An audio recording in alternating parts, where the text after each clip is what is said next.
Right, we are currently on our way to the Norwich Revival video game market. It should be a good day. We're going to PS Too Many Games. PS Too Many Games.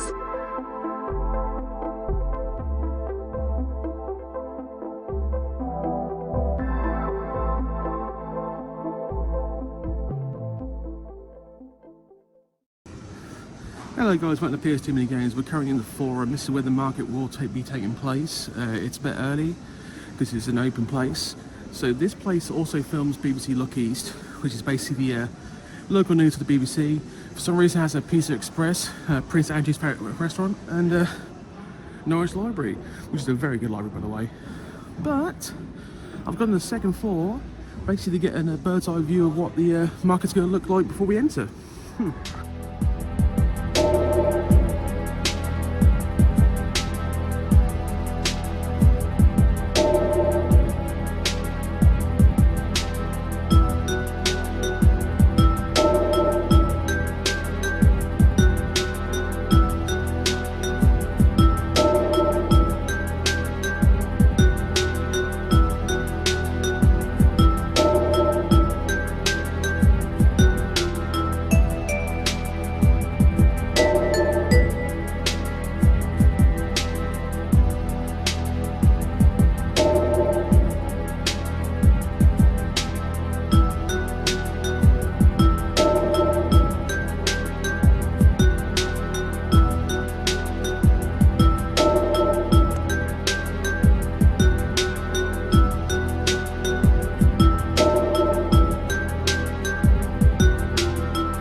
So guys, as you saw, I got a bird's eye view of the actual game market. It's before the actual start time, 11 o'clock.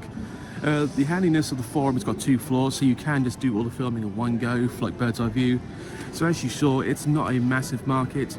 It's never going to be a massive market. This is basically for the local people, like me. I'm actually looking quite forward. If you notice in that video, there's quite a lot of PS2 stuff. There's also quite a lot of N64 box stuff on one stand specifically. It looks quite cool. I mean, this man has gone for N64 everything, so...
for everyone's favourite part of the day. Where's Dan? As in, where's Wally? Okay, looking. Oh, there he is. If you can't see Dan, look for the big ass 6'4" man with ponytail. By the way, if you can't hear me, it's loud as hell in here. This has actually been quite a good market, even though it's just that size. As you can see, it's been quite popular still. We picked up a few games, not a massive amount, but we're now at that point in the collection where it's very hard to get anything above 5 or 6. So anyway, we're basically going to start the hand the last level games, because there's a game now I'm hoping they still have that I'm going to pick up, which is probably going to be the most expensive game of the day.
But anyway, what we're going to do now, we're going to throw in an ad break questionarium, and by that I mean an ad break, not the ad break questionarium. I don't know why the hell I should have said that.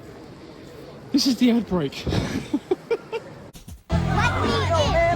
dude. Come on, man. Don't you know who my daddy is? I'm a friend of Mario's. I know the princess. We went to grade school together. I can't let you in, kid. You're wearing a tie. It's time for Mario Party 2, rated E for everyone, with 5 new adventure boards and 64 minigames. You're definitely gonna want in. Pizza! Him. And we are back in the games room. So, it's only a few hours after the Game and Market Festival thing, what the hell it's called, I don't know. I'll put it in the title, you'll see it obviously. We only picked up 5 games altogether today, 4 from the actual market itself, 1 from last level games. Now, we're already getting to that point now where it's like, it's more the expensive side of games that I don't own. So, yes, nearly every game I didn't own there was basically reasonably expensive or mid-range expensive. So, there wasn't that much in the choice of what I can buy because I only had a certain amount of budget, and you'll see what I mean later on. But I'm still very pleased with what I got, and it still was, for what it is, a very good actual market. As you saw in the video, it was very small. Literally, I would say a quarter the size of your normal gaming market, quarter the size of any like Doncaster Leeds, but still did its job. Still, there's a lot of PS2 representation there, and what I found the most impressive was the one stand which was just N64. I don't know how much recordings I got because I was more concerned about buying, so hopefully you'll see it.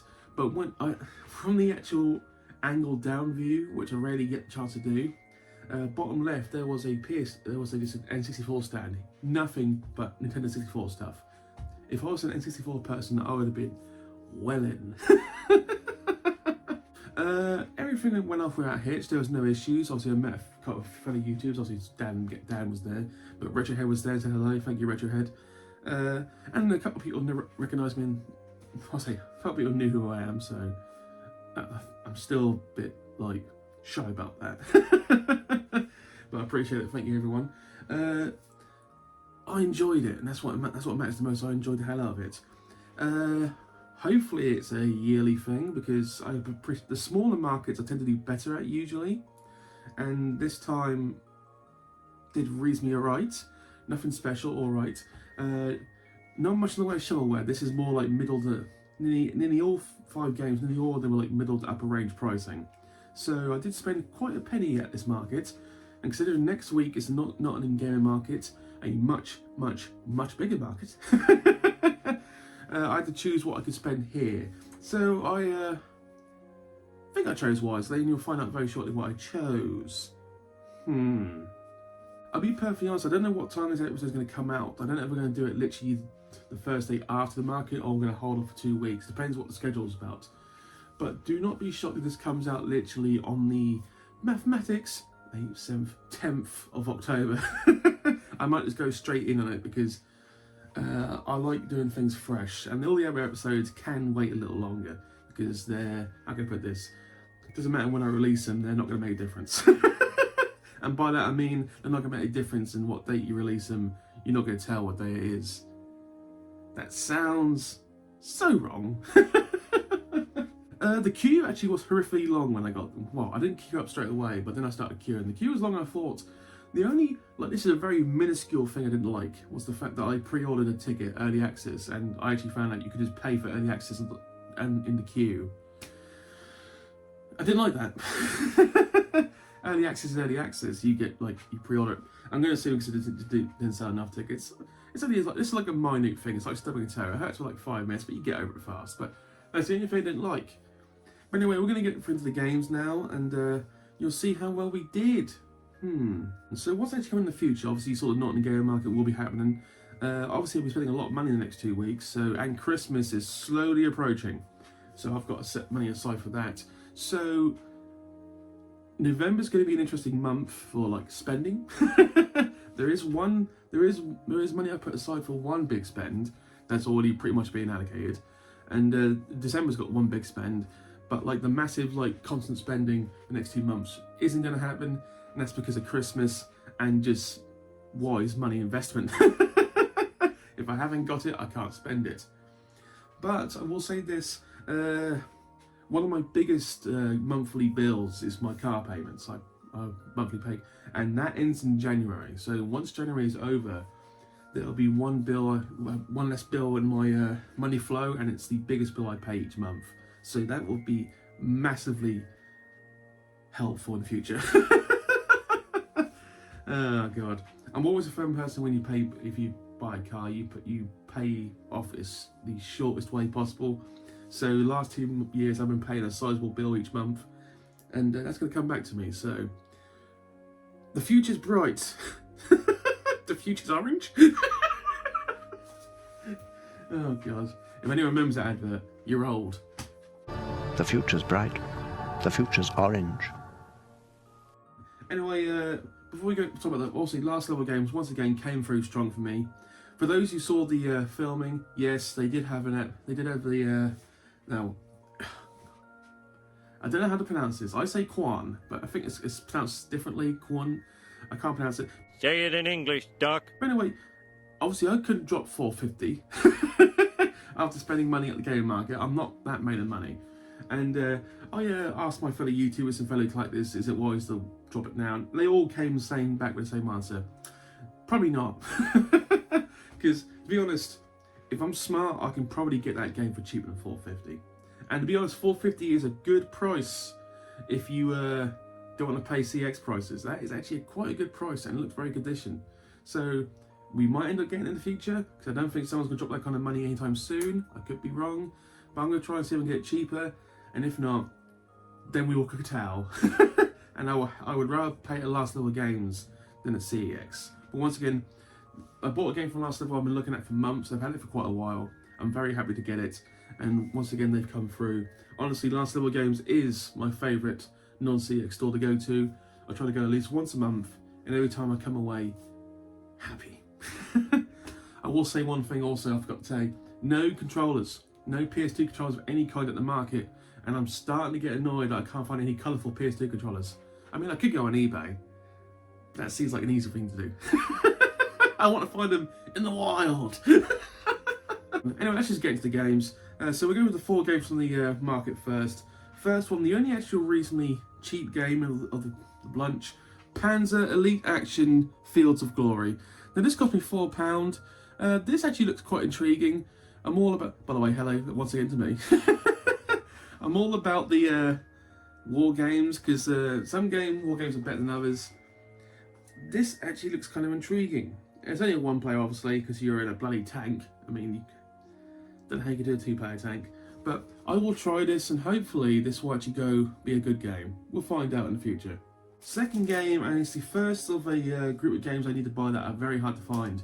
Agent Hugo Robo Rumble. Now, I believe there's 4 to 5 Agent Hugo games. They are not common. They are very hard to find. And to find the first one, it's a good start. But the fact is, I've gotten this far into the actual collection and not got one of these games yet. It should tell you how rare these games reasonably are.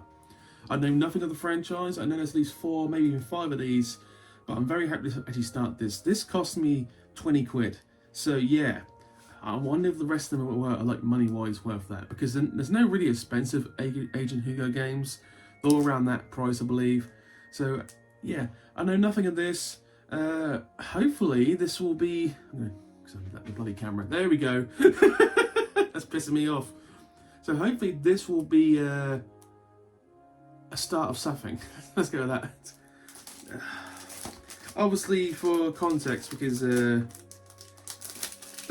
always bag this kind of stuff. I always check now, see the disc is in there, because you never know. Yeah, disc is in there with the manual, so that's always good to know.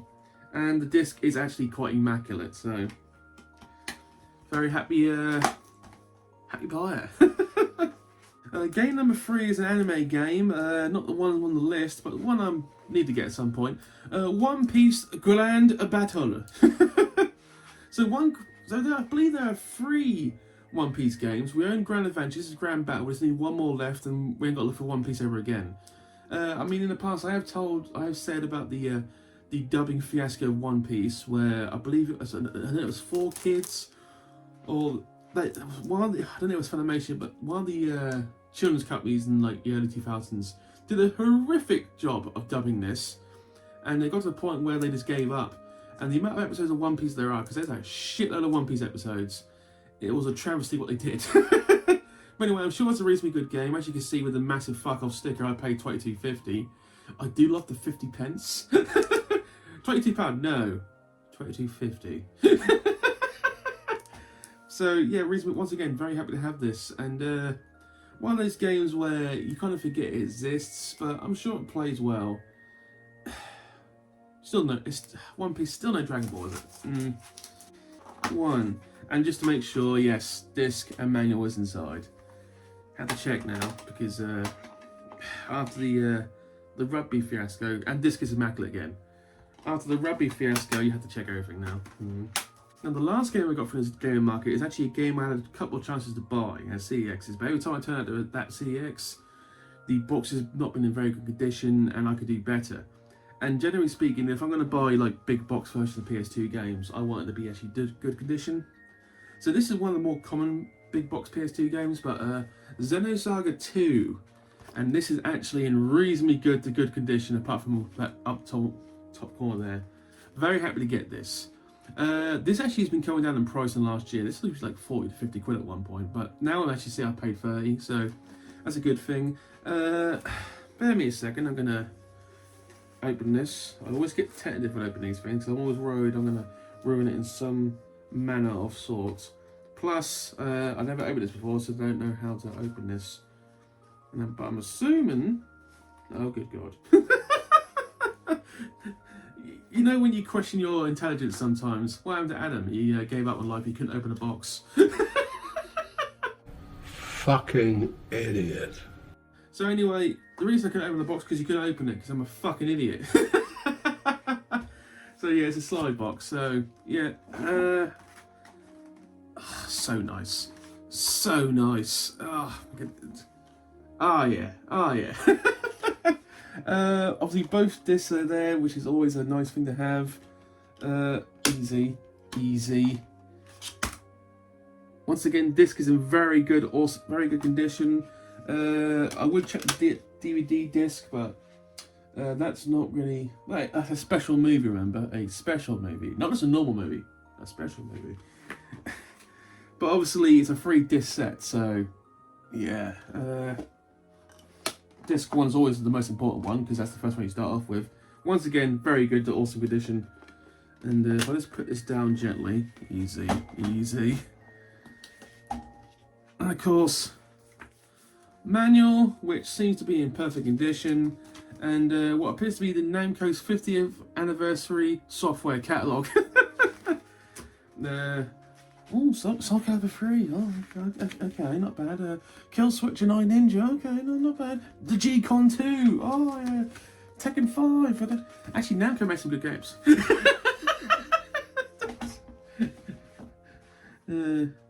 But if I just... there we go. Try to get it all in. Very happy to have this. Always happy to get a special edition because they just look amazing. File that back in the sleeve. Yes, ecstatic for this. That's not the best game I bought today. Well, best is a subjective term because that's probably the best game I bought today, but it's not the most expensive one I bought today. Now, this game I've been looking at for some time, and you've probably seen it in the past in the last other games on the shelf where I've just passed on it because I didn't have the money or it wasn't the right time.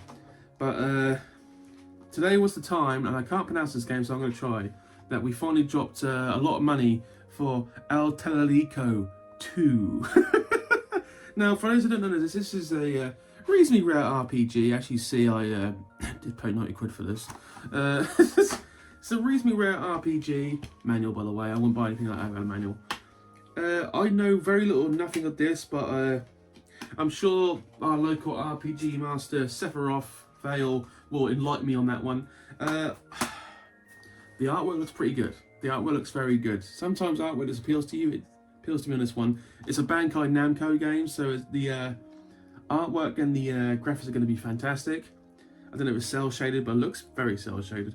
Anyway, I'm probably going to put this on one of the top of my list to actually try and play because I'm actually intrigued with this. And the fact it's taken me a long time to get this.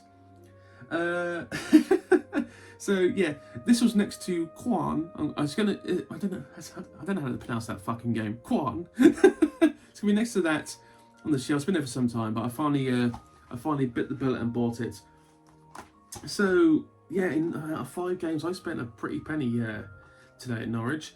And next week's going to be a bigger market where I'm probably going to spend a little more. I'll say a lot more. Because we're probably going to do a couple of CEXs that day too. Because Nottingham has like 5 CEXs around the city area. Probably going to hit the closest ones. Because that'll make logical sense. Anyway, next time is going to be a long ass day. Good lord. But very happy to have this. Ecstatic to have this. We're now getting to a point where we've got a lot of like rare, expensive games. And I keep mentioning that I need to basically not so much go because I am going to get insurance because we're now getting to a point where it's actually worth quite a bit of penny, and I've got to do so. I'm going to have to really start pushing on that, counting the whole collection thing to get a rough estimate because you need that for insurance purposes. It's going to take fucking ages. It's like 600 games here. Good lord. To be fair, what I'm probably going to do, I'm probably going to start buying because I'm going to use the CEX market. I'm going to use the CEX pricing gauge, right? And I'm going to probably take about 20% off that because CEX does a 20% markup. And I'm roughly going to use the 8% price of CEX to roughly value what this actually is truly worth. But like at any kind of auction, it's worth what it's truly worth to the person who buys it. So I don't know how insurance works for collections, but yeah. So in the next 2 to 3 weeks, I will be actively counting this, and we'll see how it goes. Because yeah, it's gonna take fucking ages. Yeah. Anyway, besides that, this has been a very good day for me personally. Thank you for watching. Please comment, like, subscribe. This is probably been one of my longer episodes I've done in some time because more content. Lately, I've been doing small episodes, and that's not by choice. That's just by I'm not going to blabber on, if you don't understand me, because if it's got nothing to talk about, I've got nothing to talk about. There's nothing worse than padding episodes out, there really isn't. Anyway, thank you for watching, please comment and subscribe. I will see you later, guys. Bye.